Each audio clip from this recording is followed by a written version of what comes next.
adventures of Rocky and Bullwinkle and Friends. Starring that jetty Jerry O'Lace, Rocket J. Squirrel, and his pal, Bullwinkle the Moose.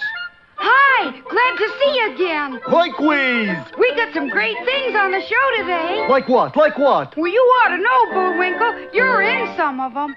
Well, let's get started.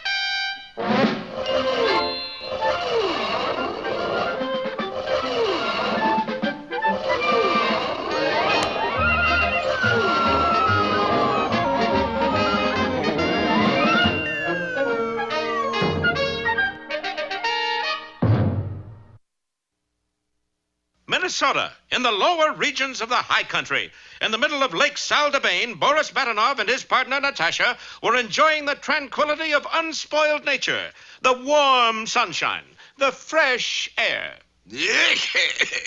Boris, why you're coughing? I'm used to breathing good old city smog, Natasha. This fresh air is killing me. Then why we're here in this silly boat? It's not a silly boat, it's a glass-bottom boat. Sounds pretty silly to me. Look down there, Natasha. What do you see? I see funny-looking nose, little mustache. Looks very familiar. It should. That's my reflection. I forgot to clean the glass. Wait. There. Now what do you see? I see great big X. Aha! We are in the right spot. Right spot? Of course. Look here at this treasure map. X marks it the spot. Treasure map? This is map showing the lost treasure of Monte Zoom. You mean Montezuma, old Aztec Indian? No, Monte Zoom, the big race car driver. Was he rich? Was he rich? Just ask me. Okay, was he rich? Rich enough to bury a treasure at the bottom of this lake, that's all, honey bun. Yeah, but how do we get it? Easy. We blow up the dam and let the water run out. But if we blow up dam, water will rush down on innocent people in Frostbite Falls. True, true. Oh, Boris, you are mean, sneaking, no good Nick. I know. Mr. Wonderful, that's I'm... And so the two villains prepared to blow up the dam, never remembering that our heroes, Bullwinkle and Rocky, always arrive in the ta-da nick of time. Don't be silly. I want them to arrive in the ta-da nick of time. You do? And I'm ready. Observe. World's only patented Dreamsville moose horn. Dreamsville Moosehorn. Sure, when I blow it, Moose will forget about everything else in the world. Including dynamite. Right. Bullwinkle really digs that crazy cool Northwood sound. But what about Squirrel? For him, I got a gun. Just plain gun? Look, I can't be tricky all the time. I got other things to think about. Now let's put dynamite on them. Meanwhile, not too far away as the crow flies, That's me. were Bullwinkle and Rocky, charter members of the Frostbite Falls Bird Watching and Pinochle Society. Unfortunately, today is the day for bird watching. Put down one crow, Bullwinkle. One crow. You spell that with a C, friend. Oh, thanks. No E on the end. Get out of here, you smart aleck crow. Bullwinkle, that's one of our little feathered friends. Friends, my eye. I joined the club to watch 'em. I don't have to like 'em. Well, here, it's your turn to take the glasses. I'll write down all the birds you see. Okay, let's see. One tufted titmouse. Check, One black-capped chickadee. check, No, chick. check. Chickadee? No, check. Forget it. Put down robin redbreast. Okay. One yellow-bellied sapsucker. Check. No, cross that out. I can't stand a coward. Oh, come on, Bullwinkle. All right. Say, there's a big-nosed fuse lighter. A big-nosed fuse lighter, male or female? There's one of each. Let me see those glasses. Bullwinkle, those are saboteurs. One or two bees. We gotta stop them. And desert my bird-watching post. Never. And Bullwinkle, our hero, mind you, refused to move. While on the dam, the fuse burns shorter and shorter. Don't miss our next episode, Floodwaters or Drown in the Valley.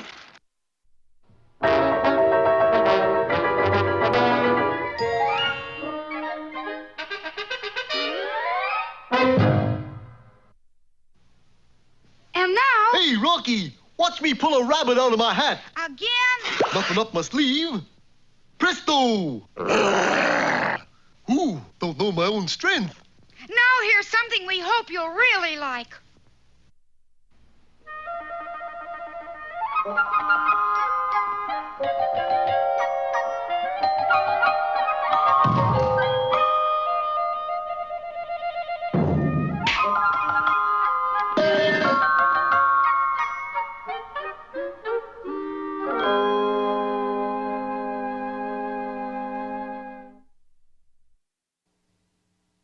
Once upon a time, far, far away, there were many people who lived in the kingdom of Nothingham. Nothingham was just like any other kingdom except for one thing. Nothing ever happened there. What are you doing, dear? Nothing. What are you doing? Nothing. Guess what we're having for dinner? Nothing? Yes, under glass yet. And so it was, year after year. Now, nothing more would ever have been said about Nothingham, but for one thing, one day something happened. A storyteller who'd been traveling about from kingdom to kingdom collecting stories came to see the king. That's right. You tell me a story that's happened in your kingdom, and I'll put it in my book. Knowing full well that he dare not tell the storyteller that nothing had ever happened in Nothingham, the king quickly struck upon a clever plan. I must say, you certainly have a nose for news, young man. There now. Take a look at that. Oh, what is it? This is my daughter, a beautiful princess. Aren't you, sweetie? Yeah, but I'm almost 32 and nothing's ever Never mind. Word has it that she's about to become a keen story. Say, this is luck. Things will start popping any minute now. Going to the royal tailor, he quickly had a fairy godmother disguise made for himself. How's that, sire? Oh, it's fine. Girdle's a little tight, though. Dashing out of the castle, he found a poor but handsome young lad who was working as a hole digger in the fields. Then, Ting-a-ling, ting-a-ling. Good heavens, that's the biggest gopher I've ever seen. I'll smash him with my shovel. Hold on, I'm not a gopher. I am your fairy godmother. With a tap of my magic wand, you can now marry the princess. the young lad ran off happy as a lark. But the wily king took a shortcut, and he was at the castle to meet him. Who are you? I have come to marry your daughter, the princess. I'm 32, and this is the first time anything... Never mind. My fairy godmother told me so. You hear that? Fairy godmother. I got it. First, you must prove that you are brave. You must rescue her from the terrible troll. But the terrible troll doesn't have her. He will. Wait here. And dashing to the phone. Hello, terrible troll? Yeah, it's me, the king. What's that? No, I haven't heard any good jokes, but listen, I have a little business proposition I want to make to you. If you can get over here and say, 5 minutes. Now, as I was saying, you must prove your bravery by rescuing my daughter from the troll. A troll! Right on cue. Snatching the frightened princess, the troll carried her out of the castle and off into the hills. There, rescue her! Yes, sire. Are you getting this? How do you spell troll? 1 L or 2? Changing into his fairy godmother disguise, the king ran up the road where he met the young lad. Take this magic stick. For one blow with this, we'll drop the troll in his tracks. Of course, it really wasn't a magic stick. And the troll dropped to the ground.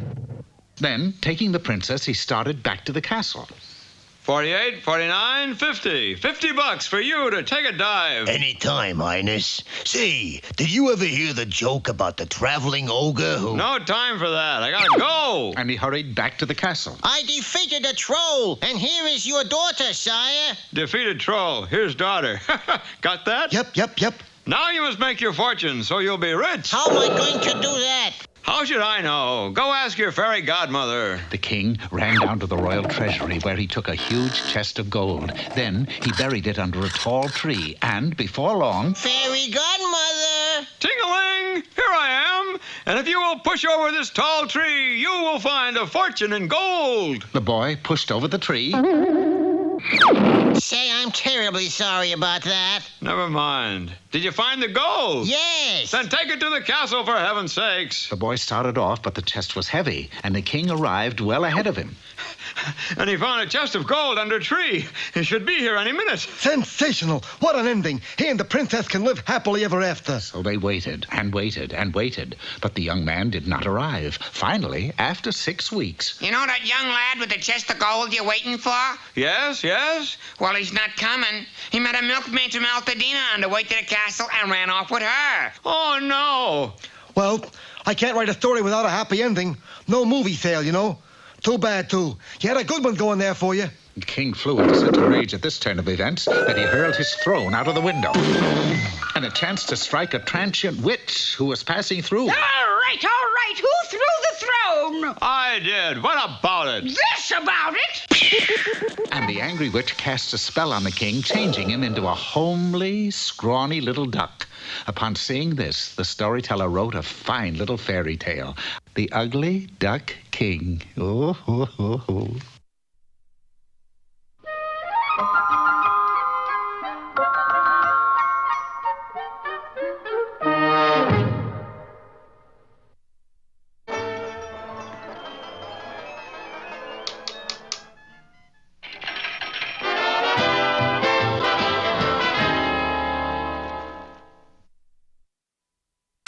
Hi there, culture lovers. Today's poem is called The Wind. Wind machine, please. I saw you toss the kites on high and blow the birds about the sky. And all day long I heard you pass like ladies' skirts across the grass. Oh, wind, blowing all day long. Oh, wind that sings so loud.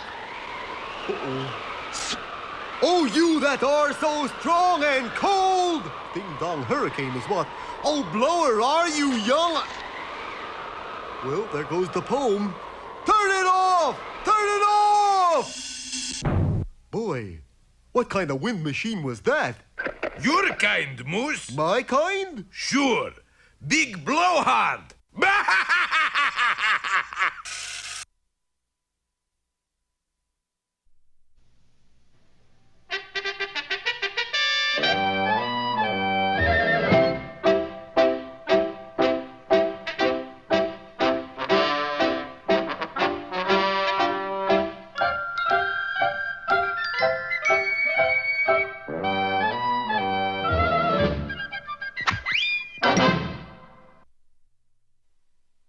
Who was it that said, "Watch the birdie," Sherman? Arnold Palmer?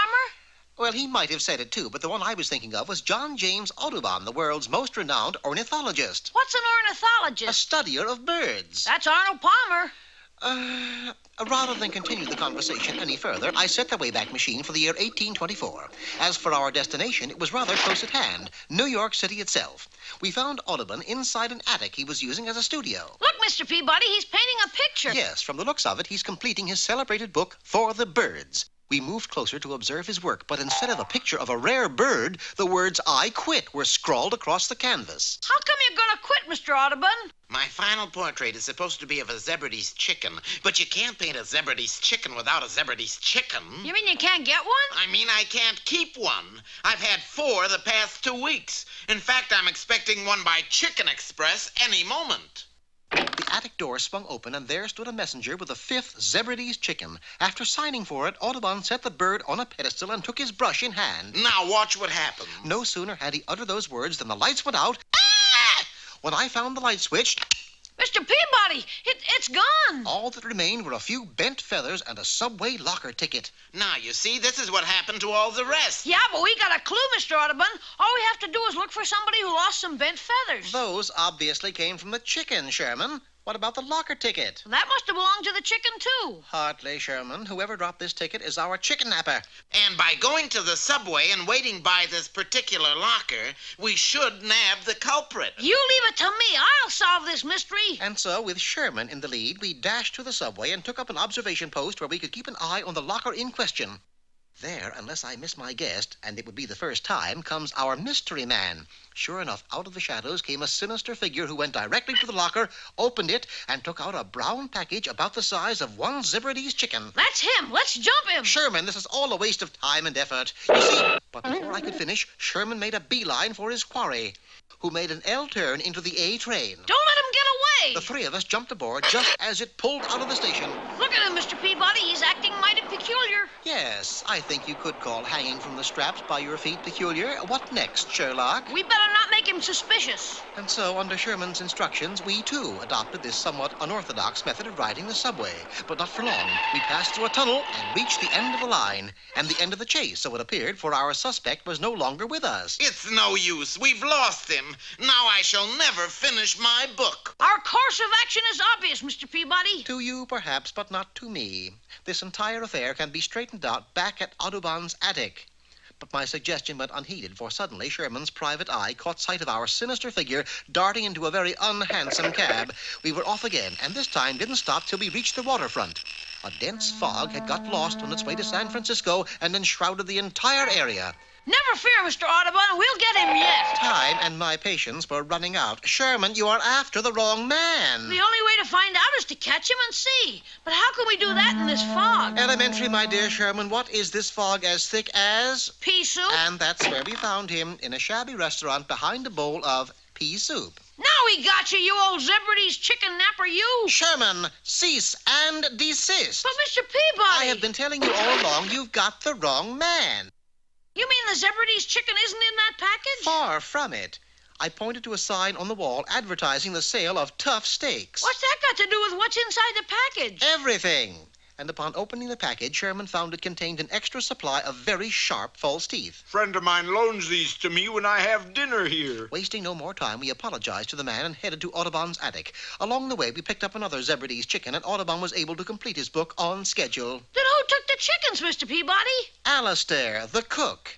With that, I ushered Sherman into the kitchen. Tonight we got chicken soup. Zebradee's chicken soup. Alistair assumed the chickens were for cooking purposes. Is that a picture of a Zebradee's chicken, Mr. Peabody? Oh, no. That is a picture of a revolutionary spy-catching chicken. The type that specialized in nabbing Tory spies. I never heard of that kind of chicken before, Mr. Peabody.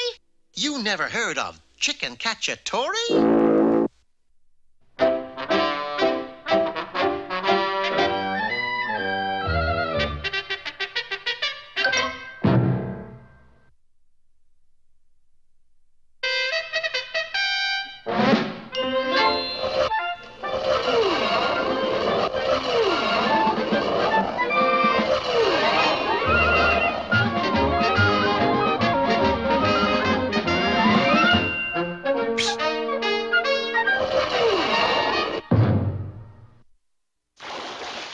Last time, you remember, Boris and Natasha were preparing to blow up a dam in order to find hidden treasure. Yes, it's the lost treasure of Monte.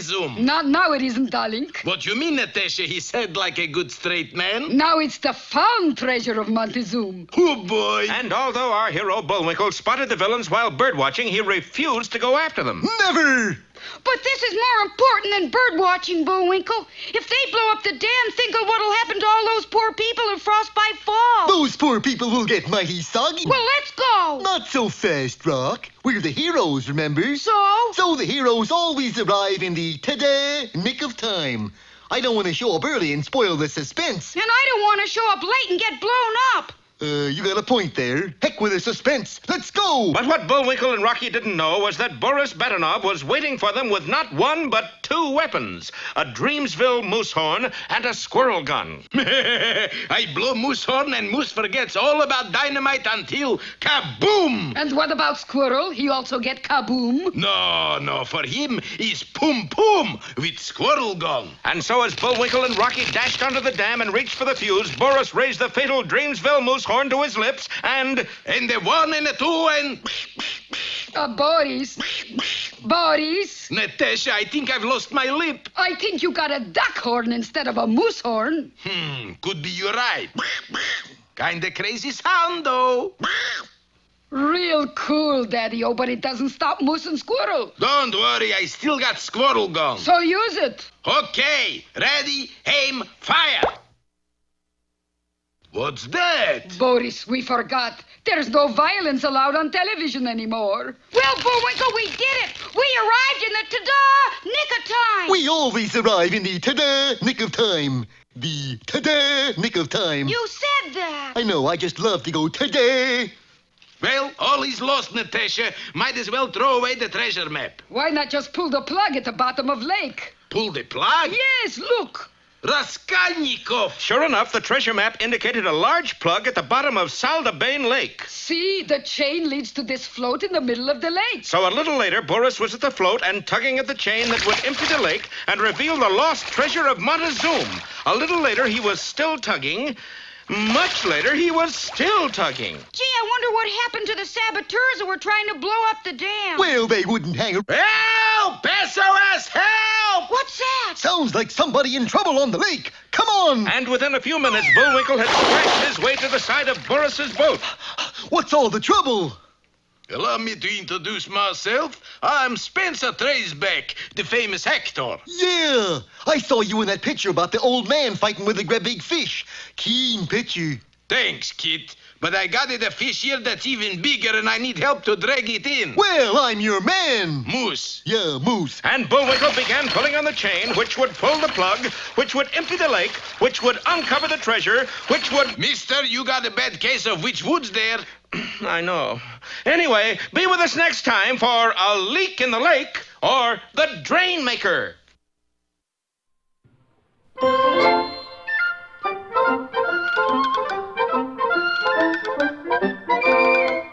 Well, I guess that about wraps up another Rocky show. Certainly hope you enjoyed it. I did. I always say... Bullwinkle, time for us to go. Already? Okay, but first, here are some of the people who made this show impossible.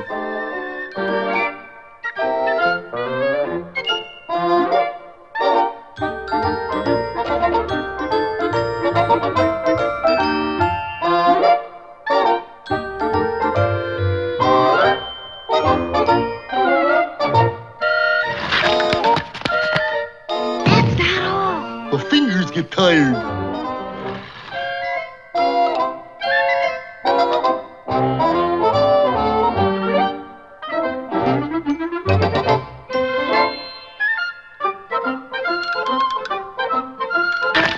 Oop! Got away from me again. Well, see you next time. Ready, Bullwinkle? Hurry! Oop!